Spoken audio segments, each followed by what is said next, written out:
ఆయనకు కృతజ్ఞతాస్తుతులు చెల్లించుడి. కీర్తనలు 118 అధ్యాయము 29 వచనం. మేలు జరిగినా కీడు జరిగినా ఆయనకు కృతజ్ఞతాస్తుతులు చెల్లించాలి.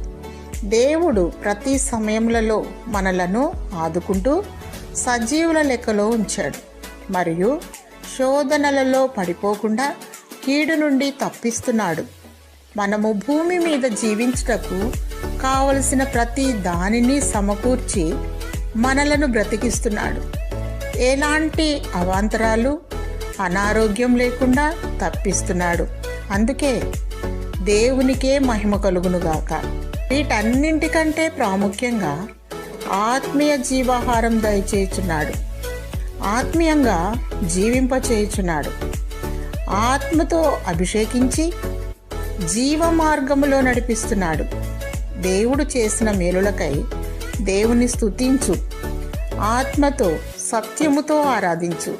ప్రభువైన యేసుక్రీస్తే దేవుడు. ఆయన ఆరాధనలకు యోగ్యుడు. ఆయన ఉన్నవాడు అనువాడు, మొదటివాడు కడపటివాడు, సర్వయుగములకు రాజయున్నాడు. యుగ యుగములకు సర్వయుగములకు ఆయనే రాజు. సర్వయుగములకు ఆయనకే మహిమ కలుగునుగాక. దేవుడు నీకు నిత్య జీవము దయచేయునుగాక. ఆమేన్.